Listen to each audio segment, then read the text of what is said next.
Mafua ambayo yanajirudia ndani ya muda mfupi au ambayo hayaponi imekuwa ni changamoto inayosumbua baadhi ya watu, kwani imekuwa ikiwanyima furaha pindi wanapokuwa katika maeneo fulani au ikiwanyima raha tu katika safari ya maisha yao. Katika video ya leo nitakuelekeza kwa undani jinsi gani ambavyo unaweza ukapambana na changamoto hii ya mafua yasiyopona muda mrefu au ambayo yanajirudia mara kwa mara. Utakuwa nami Daktari Lenny Komba nikikuletea mada hii kwa undani. Kama ulikuwa bado kujiunga nasi, basi bonyeza alama subscribe kisha kengele pembeni yake. Mafua huu ni ugonjwa au tuseme kwamba ni hali ambayo inasababishwa kutokana na maambukizi. Inaweza kawa ni ya virusi, bakteria, mara nyingi ni virusi aina ya influenza virus au parainfluenza virus. Lakini pia kuna bakteria wa mfumo wa upumuaji tunaita, wanaweza kusababisha changamoto za upper respiratory tract infection. Hasa muunganiko hivi vitu vinaweza vikapelekea ukapata mafua ya muda mrefu. Lakini pia kitu kingine ambacho kinaweza kusababisha ni allergy fulani. Sasa vitu hivi vyote vinaweza vikapelekea hali ya mafua. Ila mafua ambayo yanajirudia mara kwa mara, haya mara nyingi husababishwa na allergy, lakini pia na virus. Sasa jinsi gani ambavyo unaweza ukazuia mafua haya ili uwe hai? Sasa kuna njia ambazo nakupatia ambazo zitakusaidia kuyazuia mafua haya na kuacha ukiwa salama kabisa.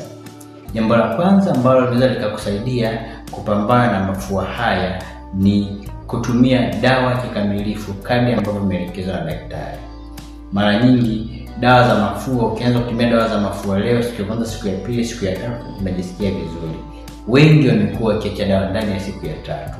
Ukweli ni kwamba ukipewa dawa ya siku 14, siku 7, hakikisha umemaliza dozi. Kwa unapomaliza dozi unakuwa umemaliza tatizo. Kipindi ambapo hujamaliza dawa unatengeneza usugu wa dawa, jambo ambalo linaweza likaleta athari hasi, lakini pia linaweza likatengeneza resistance, yani usugu, pindi dawa yote itakapotumika tena kwa ajili ya kutibu changamoto ile. Jambo la pili ambalo tunapaswa kulizingatia ni kuzuia tatizo mapema kabla halijawa kubwa.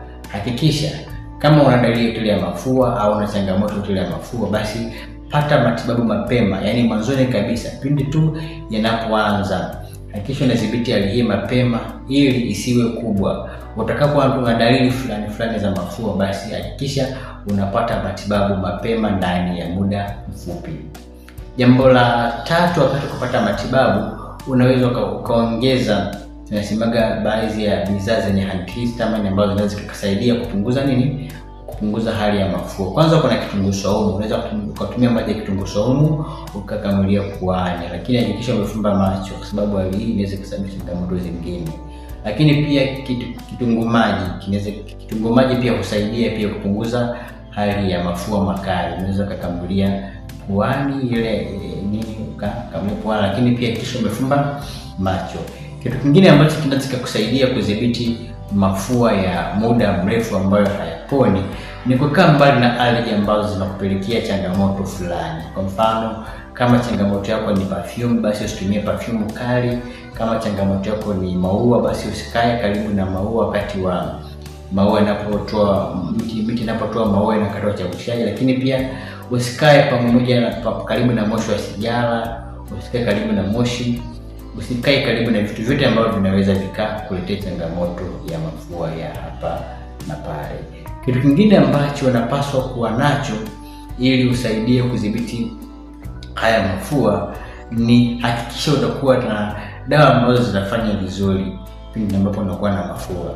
Ndio maliza dozi ya siku 14, lakini ongeza akiba ya dawa hata ya siku 3 kwa ajili ya kama utapata changamoto ya mafua ya ghafla, basi anza kutumia dawa mapema ili kudhibiti tatizo mapema. Kitu kingine ambacho unapaswa kufanya ili uepukane na mafua ya muda mrefu au mafua ambayo hayaponi, hakikisha unakuwa mwangalifu kwenye misongamano.